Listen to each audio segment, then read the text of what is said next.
Setelah kita menyelidiki kepengarangan serta latar historis dari kisah para rasul, kini kita siap untuk menjelajahi topik utama kita yang ketiga di dalam pelajaran ini, yaitu latar belakang teologis dari kitab kisah para rasul.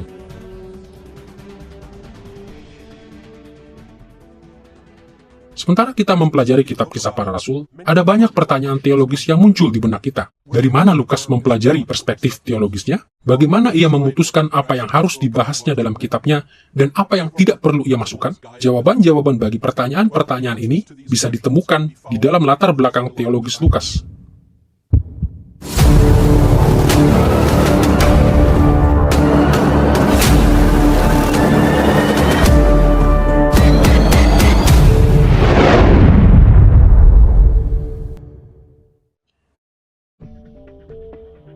Diskusi kita tentang latar belakang teologis kisah para rasul akan dibagi ke dalam 3 bagian.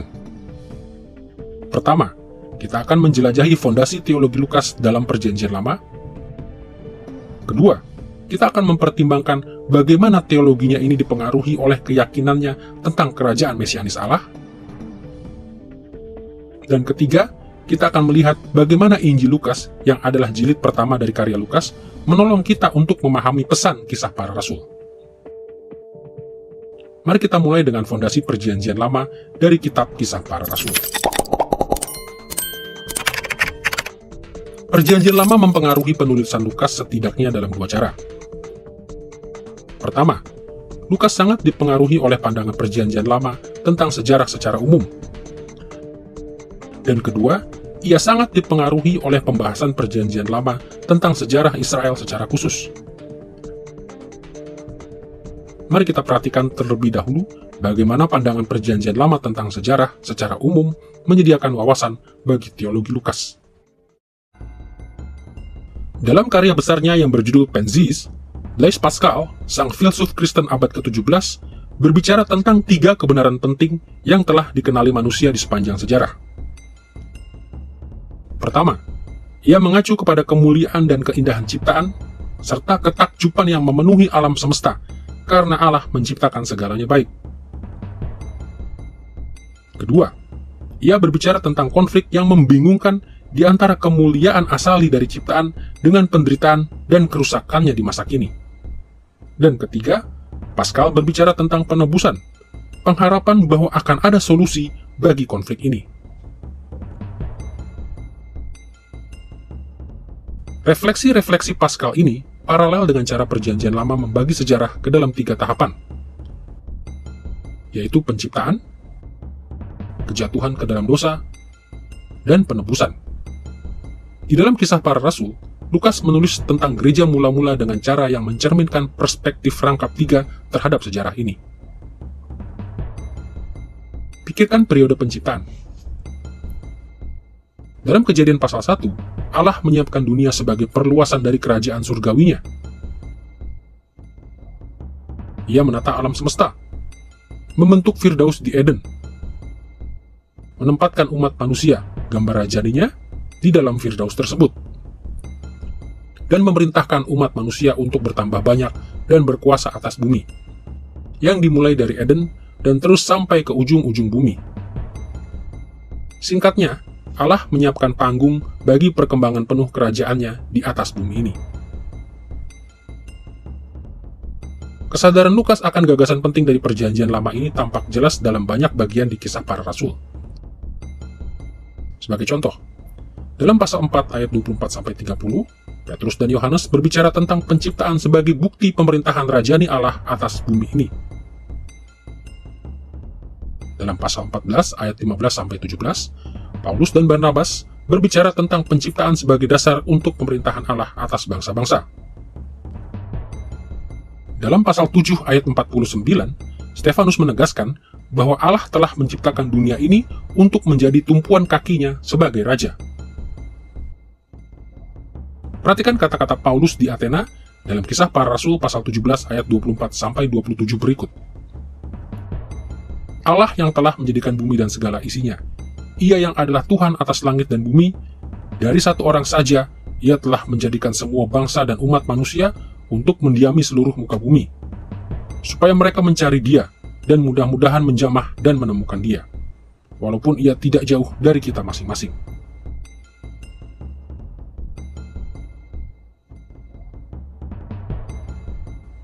Menurut nas ini, latar belakang dari pelayanan Injil Paulus dapat ditelusuri sampai kepada penciptaan. Allah adalah Tuhan yang menciptakan dunia dan segala isinya. Ia menata dunia supaya manusia mencari Dia, menjamah Dia, dan menemukan Dia. Pelayanan Injil Paulus bertumbuh dari maksud-maksud yang telah Allah tentukan pada saat penciptaan. Dengan mencantumkan detail-detail ini di dalam kitabnya, Lukas mengindikasikan bahwa tema penciptaan penting bagi pemahamannya sendiri tentang gereja mula-mula. Dengan cara yang hampir sama, kesadaran Lukas tentang kejatuhan umat manusia ke dalam dosa juga muncul di dalam kitab Kisah Para Rasul. Seperti yang kita ketahui, Kejadian pasal 3 mengajarkan bahwa setelah Allah menciptakan umat manusia, Adam dan Hawa memberontak terhadapnya. Dan dampak dari hal ini sangat besar. Menurut Perjanjian Lama, umat manusia memiliki peran yang sangat penting di dalam dunia sehingga kejatuhan mereka ke dalam dosa membawa seluruh umat manusia ke bawah kutukan maut dan mencemari seluruh ciptaan.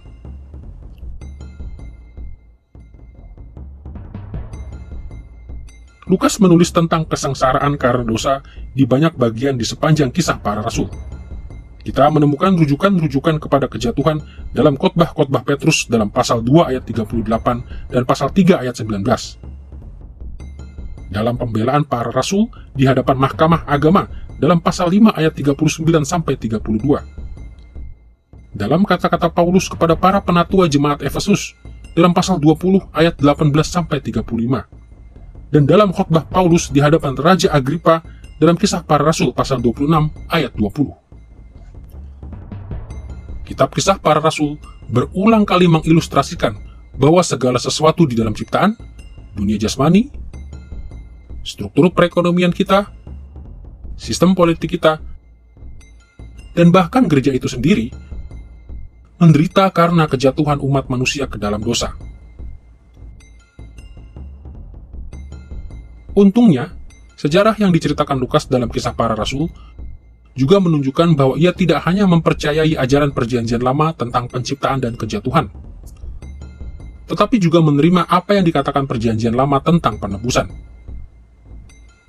Betapapun mengerikan pencemaran dosa atas umat manusia dan ciptaan, Lukas tahu bahwa Allah tidak membiarkan dunia tanpa pengharapan.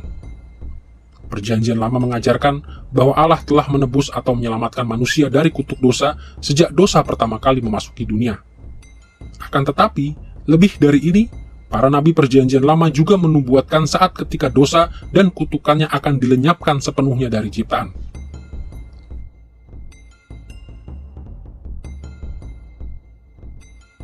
Saat Lukas menuliskan Kisah Para Rasul, ia sering menunjukkan keyakinannya bahwa penebusan ini sedang datang ke dalam dunia melalui karya Kristus yang menyelamatkan. Tema ini muncul di sepanjang Kisah Para Rasul. Untuk menyebut beberapa contoh saja, kita menemukan tema-tema penebusan ini di dalam khotbah Petrus, dalam pasal 2 ayat 21-40, pembelaan para rasul di hadapan Mahkamah Agama, dalam pasal 5 ayat 29-32, kata-kata malaikat kepada Kornelius dalam pasal 11 ayat 14, khotbah Paulus di sinagog Pisidia Antiochia dalam pasal 13 ayat 23, argumen Petrus di hadapan sidang Yerusalem dalam pasal 15 ayat 7-11, serta kata-kata Paulus dan Silas kepada kepala penjara Filipi dalam pasal 16 ayat 30-31.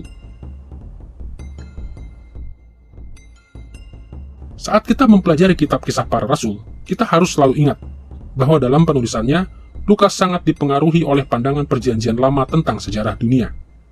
Inilah alasan mengapa ia begitu sering mencatat momen-momen dari abad pertama yang mencerminkan cakupan yang luas dari sejarah dunia sejak penciptaan sampai kepada kejatuhan ke dalam dosa hingga penebusan di dalam Kristus.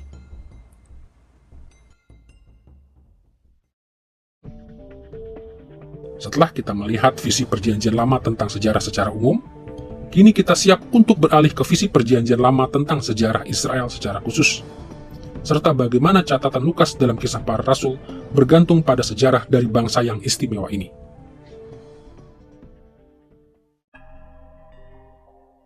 Lukas banyak sekali bergantung pada sejarah Israel ketika ia menulis Kisah Para Rasul. Sebagai ilustrasi, kita akan membatasi diskusi kita pada 3 peristiwa dari sejarah Israel. Pilihan Allah terhadap Abraham, keluaran di bawah Musa, serta peneguhan dinasti Daud. Yang pertama, pertimbangkan bagaimana pilihan Allah atas Abraham menjadi bagian esensial dari sejarah yang ditulis oleh Lukas.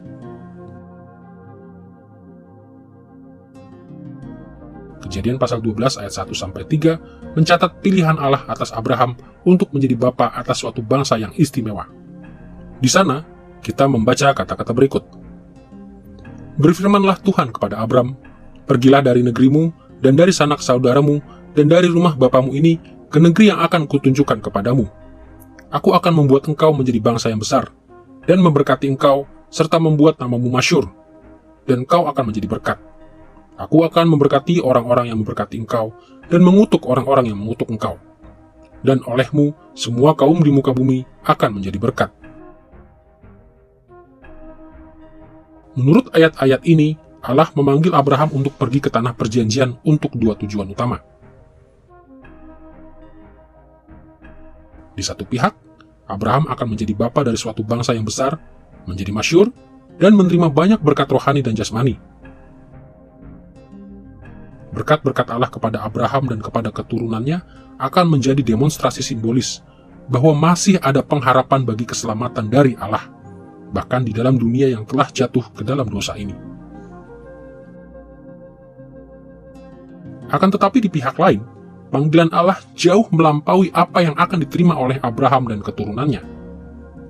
Melalui Abraham, semua orang di bumi ini akan diberkati. Abraham dan keturunannya akan menjadi saluran berkat-berkat ilahi kepada semua keluarga di bumi. Fokus ganda dari pilihan Allah atas Abraham ini mendasari sebagian besar pemikiran Lukas dalam Kisah Para Rasul. Di satu pihak, Lukas seringkali melaporkan bagaimana berkat keselamatan dalam Kristus datang kepada orang Yahudi, para keturunan Abraham, untuk menggenapi janji-janji Allah kepada bapa leluhur yang agung itu. Akan tetapi di pihak lain, Lukas juga berfokus pada bagaimana orang-orang Kristen Yahudi membawa Injil Kristus kepada orang-orang bukan Yahudi. Berulang kali dalam Kisah Para Rasul, Lukas melaporkan bahwa orang Yahudi seperti Filipus, Petrus, Paulus, dan Barnabas membawa Injil keselamatan ke dunia orang bukan Yahudi. Ini pun menggenapi janji-janji Allah kepada Abraham.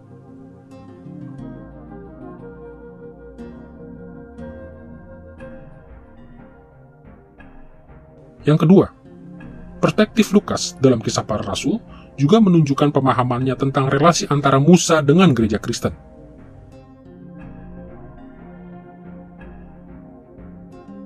Sebagai penyelamat yang diutus oleh Allah, Musa memimpin orang Israel dari perbudakan di Mesir, menyampaikan Taurat Allah kepada bangsa itu, dan meminta pertanggungjawaban mereka kepada Taurat. Dan dalam Taurat yang sama, Musa menubuatkan bahwa Allah pada suatu hari kelak akan mengutus orang nabi seperti dirinya untuk menebus umatnya dari perbudakan mereka kepada dosa. Dan sebagaimana Lukas mengemukakan dalam Kisah Para Rasul, nabi yang seperti Musa ini ternyata adalah Yesus. Perhatikan kata-kata Stefanus yang dicatat Lukas dalam Kisah Para Rasul pasal 7 ayat 37 sampai 39 berikut. Musa berkata kepada orang Israel, "Seorang nabi seperti aku ini akan dibangkitkan Allah bagimu dari antara saudara-saudaramu." Musa inilah yang menjadi pengantara dalam sidang jemaah di padang gurun di antara malaikat yang berfirman kepadanya di Gunung Sinai dan nenek moyang kita. Dan dialah yang menerima firman-firman yang hidup untuk menyampaikannya kepada kamu. Tetapi nenek moyang kita tidak mau taat kepadanya, malahan mereka menolaknya. Dalam hati, mereka ingin kembali ke tanah Mesir. Dari sudut pandang Stefanus, Yesus adalah nabi yang telah dinubuatkan oleh Musa. Jadi, menolak Yesus berarti juga menolak Musa dan Taurat. persis seperti yang telah dilakukan oleh orang Israel kuno. Untuk bisa sepenuhnya setia kepada Musa dan Taurat, orang harus menerima Kristus. Dan pertimbangkanlah bagaimana Lukas merangkum kata-kata Paulus kepada para pemimpin Yahudi dalam Kisah Para Rasul pasal 28 ayat 23 berikut. Paulus menerangkan dan memberi kesaksian kepada mereka tentang kerajaan Allah. Dan berdasarkan hukum Musa dan kitab para nabi, ia berusaha meyakinkan mereka tentang Yesus. Hal itu berlangsung dari pagi sampai sore. Bagi Paulus dan gereja mula-mula, menerima Musa dan Taurat merupakan hal yang mendasar bagi iman kepada Kristus. Dan keyakinan ini mempengaruhi tulisan Lukas dalam Kisah Para Rasul.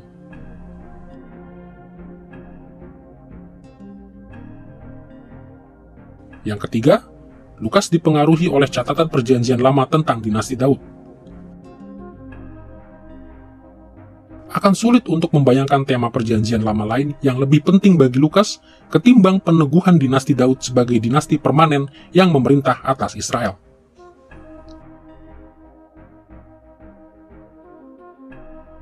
Sementara Israel berkembang menjadi kekaisaran dalam Perjanjian Lama, Allah memilih keluarga Daud sebagai dinasti permanen untuk memimpin umatnya. Akan tetapi, Perjanjian Lama juga mengantisipasi hari ketika keturunan Daud akan memperluas kekuasaan Allah dari Israel hingga ke ujung-ujung bumi.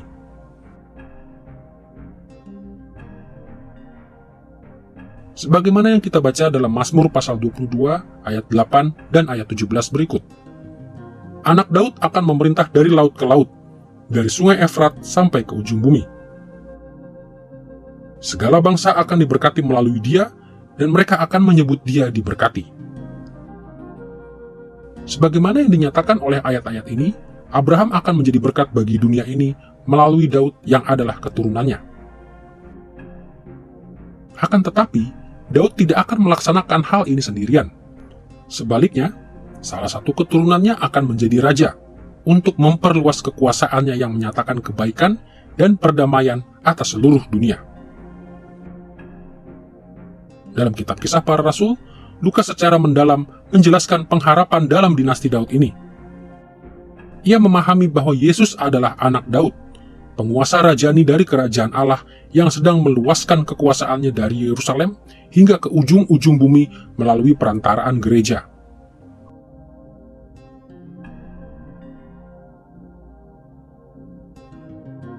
Sebagai contoh, perhatikan kata-kata Yakobus kepada sidang Yerusalem seperti yang bisa ditemukan dalam Kisah Para Rasul pasal 15 ayat 14-18 berikut. Sejak semula Allah menunjukkan rahmat-Nya kepada bangsa-bangsa lain, yaitu dengan memilih suatu umat dari antara mereka bagi namanya. Hal itu sesuai dengan ucapan-ucapan para nabi seperti yang tertulis. Kemudian aku akan kembali dan membangunkan kembali pondok Daud yang telah roboh, dan reruntuhannya akan kubangun kembali dan akan kuteguhkan, supaya semua orang lain mencari Tuhan, dan segala bangsa yang tidak mengenal Allah yang kusebut milikku. Demikianlah firman Tuhan yang melakukan semuanya ini, yang telah diketahui dari sejak semula. Di sini Yakobus mengacu kepada Amos pasal 9 ayat 11-12, di mana Amos menubuatkan bahwa Allah akan memulihkan dinasti Daud dan memperluas kekuasaannya atas bangsa-bangsa bukan Yahudi. Seperti yang ditunjukkan di sini, Yakobus percaya bahwa kesuksesan Injil di antara orang bukan Yahudi merupakan penggenapan dari pengharapan-pengharapan Perjanjian Lama ini.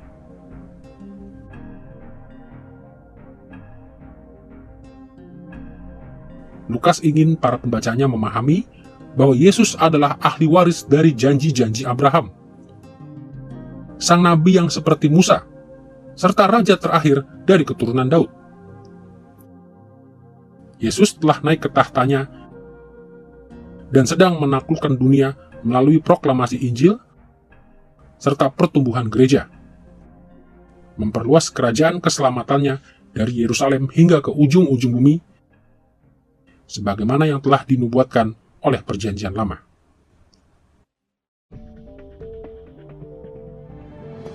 Setelah melihat ketergantungan Lukas pada Perjanjian Lama, kini kita siap untuk melihat bagaimana kerajaan Mesianis Allah berkontribusi bagi latar belakang teologis Kisah Para Rasul. Diskusi kita tentang kerajaan Allah akan dibagi ke dalam 3 bagian. Pertama, kita akan membahas teologi mesianis Yahudi yang memang lazim pada abad pertama. Kedua, kita akan berfokus pada teologi Yohanes Pembaptis. Dan ketiga, kita akan secara singkat membandingkan pandangan-pandangan ini dengan teologi mesianis Kristen yang didukung oleh Lukas. Mari kita mulai dengan perspektif-perspektif teologi Yahudi. Setelah kitab-kitab terakhir Perjanjian Lama dituliskan pada abad ke-5 sebelum Masehi, Israel memasuki periode kegelapan rohani. Selama ratusan tahun, mayoritas yang amat besar dari orang Israel hidup di luar tanah perjanjian. Dan mereka yang tetap tinggal di tanah itu menderita di bawah tirani para penguasa bukan Yahudi. Pertama-tama bangsa Babel, kemudian bangsa Media Persia, lalu bangsa Yunani, dan akhirnya bangsa Romawi. Sebagai akibat dari sejarah penderitaan yang berkepanjangan ini, pengharapan bahwa Allah akan mengutus orang pembebas mesianis untuk Israel menjadi salah satu motif yang paling dominan dalam teologi Yahudi. Pengharapan mesianis Yahudi menempuh banyak arah yang berbeda. Sebagai contoh, orang-orang Zelot percaya bahwa Allah menghendaki Israel menghadirkan zaman Mesias dengan memulai pemberontakan terhadap otoritas Romawi.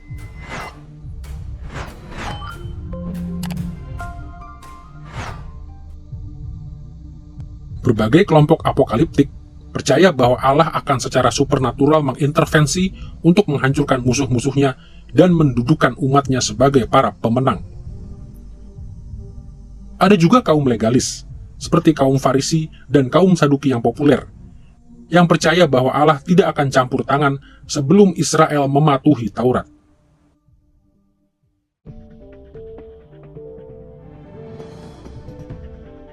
Pada berbagai bagian dalam kitab Kisah Para Rasul, Lukas menyebutkan bahwa banyak orang Yahudi menolak pandangan Kristen tentang kerajaan mesianis. Walaupun orang Yahudi mempunyai banyak pengharapan yang berbeda untuk Mesias, Lukas melihat bahwa suatu transisi yang signifikan dalam teologi Yahudi terjadi melalui pelayanan Yohanes Pembaptis.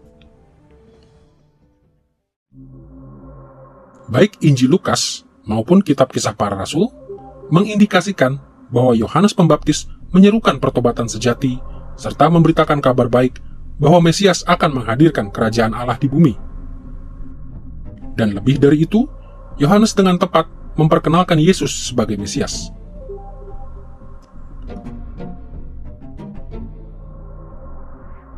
Perhatikan kata-kata Yohanes Pembaptis di dalam Lukas pasal 3 ayat 16-17 berikut. Yohanes menjawab dan berkata kepada semua orang itu, "Aku membaptis kamu dengan air, tetapi Ia yang lebih berkuasa daripadaku akan datang, dan membuka tali kasutnya pun aku tidak layak. Ia akan membaptis kamu dengan Roh Kudus dan dengan api. Alat penampi sudah di tangannya untuk membersihkan tempat pengirikannya dan untuk mengumpulkan gandumnya ke dalam lumbungnya. Tetapi debu jerami itu akan dibakarnya dalam api yang tidak terpadamkan." Di sini Yohanes dengan tepat mengumumkan bahwa Mesias akan mendatangkan berkat yang besar serta penyucian oleh Roh Kudus, termasuk penghakiman. Akan tetapi, ia menangkap kesan yang keliru bahwa Sang Mesias akan melakukan karya ini secara sekaligus. Yohanes tidak dapat mengetahui sebelumnya atau foresee bahwa Sang Mesias akan mendatangkan keselamatan dan penghakiman kepada dunia dalam beberapa tahap. Belakangan, Yohanes dibingungkan oleh fakta bahwa Yesus belum melakukan segala sesuatu yang telah diharapkan oleh para teolog Yahudi untuk dilakukan oleh Sang Mesias. Yohanes begitu cemas, sehingga ia mengirim sejumlah utusan untuk menanyakan kepada Yesus apakah dirinya sungguh-sungguh adalah Mesias. Perhatikan cara Lukas menggambarkan pertanyaan mereka serta respon Yesus dalam Lukas pasal 7 ayat 20-23 berikut. Ketika kedua orang itu sampai kepada Yesus, mereka berkata, "Yohanes Pembaptis menyuruh kami bertanya kepadamu, Engkaukah yang akan datang itu, atau haruskah kami menantikan seorang lain?" Dan Yesus menjawab mereka, "Pergilah dan katakanlah kepada Yohanes apa yang kamu lihat dan kamu dengar. Orang buta melihat, orang lumpuh berjalan, orang kusta menjadi tahir, orang tuli mendengar, orang mati dibangkitkan, dan kepada orang miskin diberitakan kabar baik.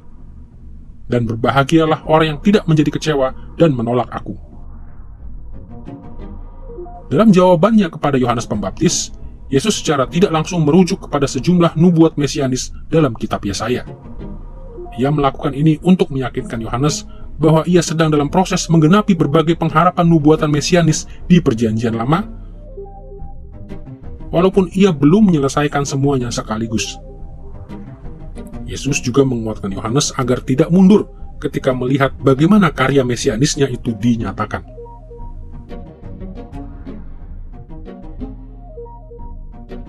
Singkatnya, misi mesianis Yesus tampak sangat berbeda dengan apa yang diharapkan. Pengharapan mesianis Yahudi menantikan kerajaan politis yang seketika di bumi di bawah pemerintahan Sang Mesias, seperti kerajaan yang diperintah oleh Daud beberapa abad sebelumnya. Akan tetapi, Yesus tidak berusaha menegakkan tipe kerajaan ini dalam pelayanannya di bumi. Sambil mengingat pemahaman tentang teologi mesianis Yahudi serta pandangan-pandangan Yohanes Pembaptis ini, kini kita siap untuk beralih kepada teologi Kristen mula-mula tentang Mesias dan kerajaan Allah.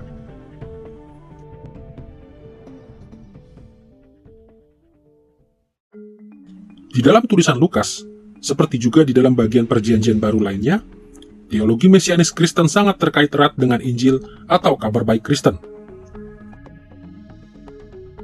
Kita dapat merangkumkan pesan Injil Perjanjian Baru demikian. Injil adalah proklamasi bahwa kerajaan Allah datang ke bumi melalui pribadi dan karya Yesus, Sang Mesias, dan bahwa kerajaan itu berkembang menuju penyempurnaan agungnya saat Allah mengaruniakan keselamatan kepada mereka yang menerima dan percaya kepada Yesus sebagai Mesias. Anda akan melihat bahwa pesan Injil menyentuh dua ide esensial. Di satu pihak, kita menemukan apa yang bisa kita sebut sebagai sisi yang lebih objektif dari Injil Kristus. Kerajaan Allah datang ke bumi melalui pribadi dan karya Yesus. Lukas percaya bahwa sebagai Mesias, Yesus telah mengawali fase akhir dari kerajaan Allah di bumi, dan bahwa ia suatu hari kelak akan datang kembali untuk menyelesaikan apa yang telah dimulainya. Dan di pihak lain, pesan Injil Perjanjian Baru juga memiliki sisi yang lebih subjektif. Pesan ini mengumumkan bahwa fase terakhir dari kerajaan Allah berkembang ke arah penyempurnaan agungnya saat Allah memberikan keselamatan kepada mereka yang menerima dan percaya kepada Yesus sebagai Mesias. Pemerintahan Allah atas dunia ini semakin meluas, sementara Injil menyentuh hati mereka yang percaya dan membawa mereka ke dalam keselamatan yang telah Yesus genapi.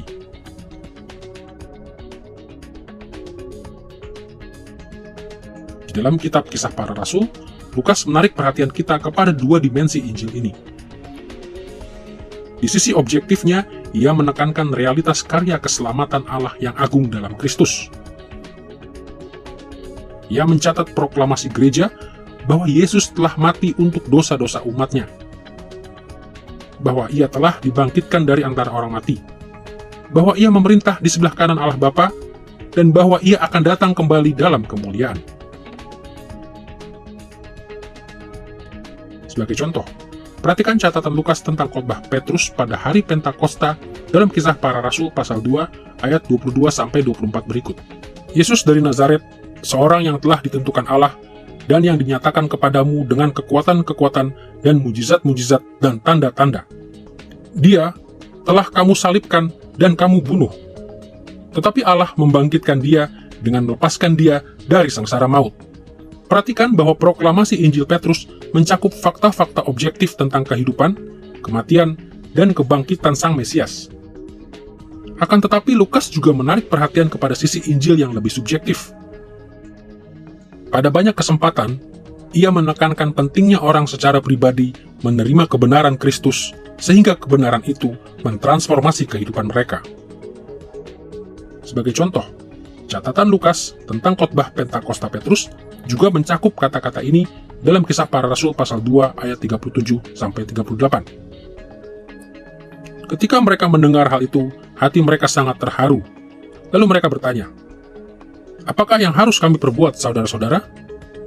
Jawab Petrus kepada mereka, bertobatlah dan hendaklah kamu masing-masing memberi dirimu dibaptis dalam nama Yesus Kristus untuk pengampunan dosamu. Maka kamu akan menerima karunia Roh Kudus. Injil Kristus membuat mereka yang mendengarnya terharu. Ini bukan sekedar pengakuan kosong tentang fakta-fakta, melainkan penerimaan yang sepenuh hati dan mengubah kehidupan terhadap Sang Juru Selamat.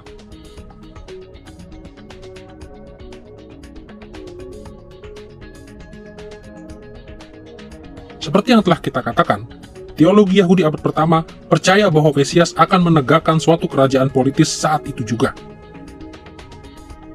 Akan tetapi, Yesus dan para rasulnya mengajarkan bahwa kerajaan Sang Mesias bertumbuh secara bertahap melalui ekspansi gereja serta transformasi pribadi umat. Ini adalah salah satu alasan mengapa Lukas memfokuskan begitu banyak perhatian kepada pertobatan dari orang-orang yang belum percaya melalui proklamasi Injil. Ia tahu bahwa inilah sarana bagi perluasan kerajaan Mesianis Allah ke seluruh dunia.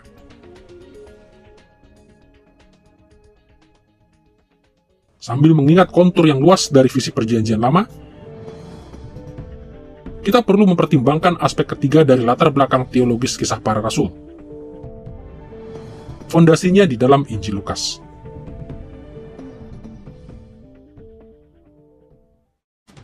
Sementara kita membaca kitab kisah para rasul, kita harus selalu ingat bahwa kitab ini adalah volume kedua dari dua kitab yang dituliskan Lukas untuk Theophilus. Lukas selalu memaksudkan agar kedua kitab ini dibaca bersama-sama. Injilnya adalah bagian pertama dari kisah ini, dan kitab kisah para rasul adalah bagian kedua dari kisahnya. Jadi, jika kita membaca kitab kisah para rasul dengan benar, kita perlu memahami bagaimana kitab ini melanjutkan kisah yang diawali di dalam Injil itu. Ada banyak cara Injil Lukas menyiapkan kita untuk memahami pesan kisah para rasul. Akan tetapi, bagi tujuan kita akan berfokus kepada tema kerajaan Allah yang membentang di kedua volume ini. Di dalam Injil Lukas, Yesus menegakkan pola dan sasaran bagi kerajaan Allah, serta menyiapkan para rasulnya untuk melanjutkan karyanya setelah kenaikannya. Di dalam kitab kisah para rasul, Yesus naik ke surga dan meninggalkan para rasulnya yang dibantu oleh Roh Kudus untuk bertanggung jawab dalam memperluas kerajaannya melalui Injil. Kita akan mempelajari dua cara Injil Lukas mempersiapkan jalan untuk pekerjaan pembangunan kerajaan yang dilakukan oleh para rasul dalam kitab kisah para rasul.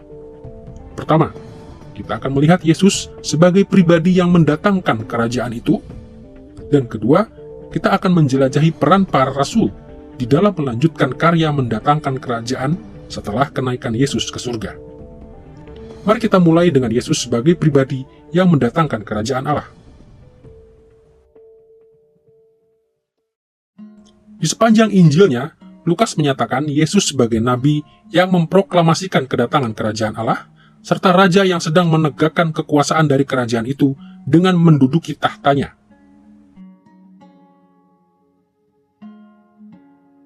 Yesus sendiri berbicara tentang kedua ide ini di banyak bagian. Akan tetapi, sebagai ilustrasi, kita akan mempertimbangkan hanya dua kesempatan ketika ia menyebutkannya dalam pelayanan publiknya. Di satu sisi, dalam Lukas pasal 4 ayat 43, Yesus mengucapkan kata-kata ini menjelang dimulainya pelayanan publiknya. Aku harus memberitakan Injil Kerajaan Allah, sebab untuk itulah aku diutus. Di pihak lain, pada akhir pelayanan publiknya, persis sebelum ia memasuki Yerusalem dengan penuh kemenangan, di mana ia dieluk-elukan sebagai raja, Yesus menyampaikan perumpamaan tentang 10 mina dalam Lukas pasal 19 ayat 12-27. Dalam perumpamaan ini, ia menjelaskan bagaimana kerajaan itu akan datang secara perlahan. Kebanyakan orang Yahudi di zamannya berharap bahwa kerajaan itu akan datang seketika dalam segala kepenuhannya. Akan tetapi Yesus mengajarkan bahwa ia sedang mendatangkan kerajaan secara perlahan dan dalam beberapa tahap. Yesus telah memulai kerajaan itu, tetapi ia akan pergi untuk waktu yang lama, untuk dinobatkan sebagai raja, dan ia tidak akan merampungkan kerajaannya sampai ia datang kembali. Perhatikan kalimat pembukaan dari perumpamaan 10 mina itu di dalam Lukas pasal 19 ayat 11-12 berikut. Yesus melanjutkan perkataannya dengan suatu perumpamaan, sebab ia sudah dekat Yerusalem, dan mereka menyangka bahwa kerajaan Allah akan segera kelihatan. Maka ia berkata, ada seorang bangsawan berangkat ke sebuah negeri yang jauh untuk dinobatkan menjadi raja di situ, dan setelah itu baru kembali. Perhatikan apa yang terjadi di sini. Yesus hendak memasuki Yerusalem dan diproklamasikan sebagai raja.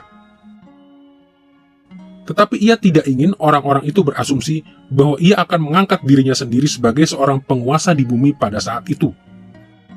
Sebaliknya, ia akan pergi untuk waktu yang lama untuk menerima kedudukannya sebagai raja, dan akan kembali untuk memerintah atas kerajaannya di bumi di masa depan. Dan persis seperti itulah yang terjadi.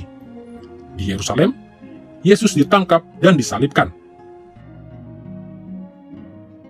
Kemudian ia bangkit dari antara orang mati dan naik ke sorga. Pada saat itulah ia menerima kedudukannya sebagai raja dari Bapa, dan ia masih belum datang kembali untuk menyempurnakan kerajaannya. Sambil mengingat pemahaman tentang cara Injil Lukas mengukuhkan Yesus sebagai pribadi yang mendatangkan kerajaan itu, kita akan beralih kepada hal kedua yang dikukuhkan di dalam Injil itu, peran para rasul dalam memajukan kerajaannya melalui Injil. Pada malam sebelum Yesus disalibkan, ia memberi instruksi kepada para rasulnya untuk melanjutkan karyanya dalam mendatangkan kerajaan itu. Perhatikan kata-katanya kepada mereka dalam Lukas pasal 22 ayat 29-30 berikut. Dan aku menentukan hak-hak kerajaan bagi kamu, sama seperti Bapakku menentukannya bagiku. Bahwa kamu akan makan dan minum semeja dengan aku di dalam kerajaanku, dan kamu akan duduk di atas tahta untuk menghakimi ke-12 suku Israel. Yesus mengangkat para rasulnya untuk menjadi pemimpin dan hakim dalam kerajaannya. Tugas mereka, dengan mengandalkan Roh Kudus, adalah melanjutkan karyanya, yaitu memproklamasikan Injil kerajaan dan memperluas kerajaan untuk memenuhi dunia ini.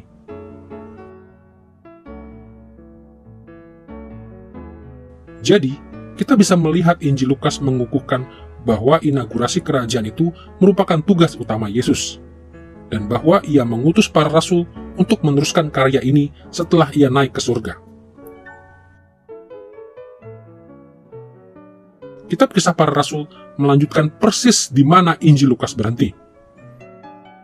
Kitab ini dimulai dengan penjelasan Lukas bahwa setelah Yesus bangkit dari antara orang mati dan sebelum ia naik ke surga, ia mengambil waktu untuk mengajar para rasul. Perhatikan catatan Lukas dalam Kisah Para Rasul pasal 1 ayat 3-8 berikut. Sebab selama 40 hari ia berulang-ulang menampakkan diri dan berbicara kepada mereka tentang kerajaan Allah. Pada suatu hari, ia melarang mereka meninggalkan Yerusalem dan menyuruh mereka tinggal di situ menantikan janji Bapa. Tidak lama lagi, kamu akan dibaptis dengan Roh Kudus. Maka bertanyalah mereka yang berkumpul di situ, Tuhan, maukah engkau pada masa ini memulihkan kerajaan bagi Israel? Jawabnya, engkau tidak perlu mengetahui masa dan waktu yang ditetapkan Bapa sendiri menurut kuasanya. Tetapi kamu akan menerima kuasa kalau Roh Kudus turun ke atas kamu, dan kamu akan menjadi saksiku di Yerusalem dan di seluruh Yudea dan Samaria dan sampai ke ujung bumi.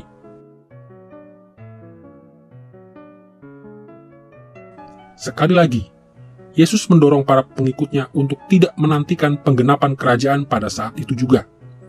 Sebaliknya, ia menegaskan bahwa para rasul akan bertanggung jawab untuk melanjutkan karyanya dengan memproklamasikan Injil ke seluruh dunia. Dan persis inilah yang dilakukan oleh para rasul dalam kitab Kisah Para Rasul. Mereka menumbuhkan gereja sebagai bentuk saat ini dari kerajaan Allah. Dan mereka membawa Injil kerajaan ke negeri-negeri dan bangsa-bangsa yang baru. Memperluas kerajaan itu dari Yerusalem ke Yudea, ke Samaria, dan ke ujung-ujung bumi.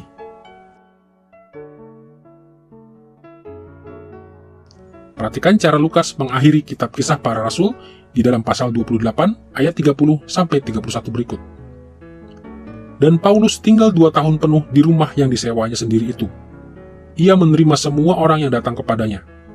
Dengan terus terang dan tanpa rintangan apa-apa, ia memberitakan kerajaan Allah dan mengajar tentang Tuhan Yesus Kristus. Perhatikan, bahwa ketimbang hanya mengatakan bahwa Paulus mengkhotbahkan Injil, Lukas berkata bahwa Paulus mengkhotbahkan kerajaan Allah. Kitab Kisah Para Rasul diakhiri saat pemberitaan itu dimulai, sehingga menekankan peran para rasul sebagai mereka yang memperluas kerajaan Allah di bumi melalui proklamasi mereka. Saat kita membaca kitab Kisah Para Rasul, kita harus selalu mengingat bahwa Lukas menulis dari latar belakangnya di dalam Perjanjian Lama, serta keyakinan-keyakinan abad pertama tentang kerajaan Allah di dalam Kristus. Dan kita juga harus ingat bahwa Kisah Para Rasul mengikuti Injil Lukas dengan melaporkan bagaimana karya kerajaan itu, yang dimulai melalui pelayanan Kristus, dilanjutkan melalui para rasul dan gereja mula-mula, sementara mereka bergantung pada Roh Kudus.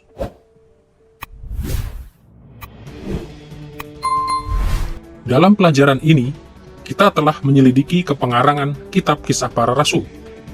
Kita telah menjelaskan latar historisnya, dan kita telah mengeksplorasi latar belakang teologisnya. Dengan mengingat detail-detail ini saat mempelajari kitab Kisah Para Rasul, kita akan ditolong untuk menemukan makna aslinya, serta mengaplikasikannya dengan tepat. Saat kita melanjutkan seri ini, kita akan melihat bagaimana latar belakang kitab Kisah Para Rasul membuka banyak pintu ke dalam kitab yang luar biasa ini. Kita akan melihat bahwa kitab Kisah Para Rasul menawarkan tuntunan yang krusial bagi gereja masa kini, saat kita terus memproklamasikan Injil Kerajaan kepada dunia kita sendiri.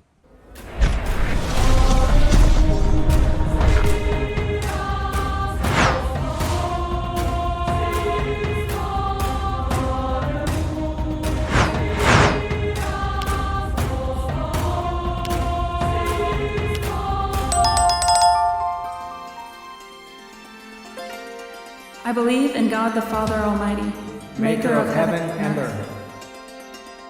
I believe in Jesus Christ, His only Son, our Lord, who was conceived by the Holy Spirit and born of the Virgin Mary.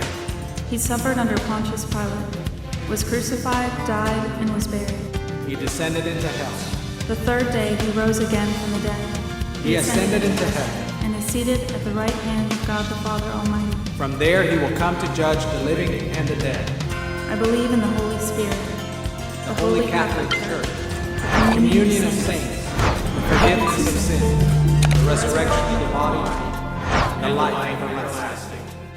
Amen.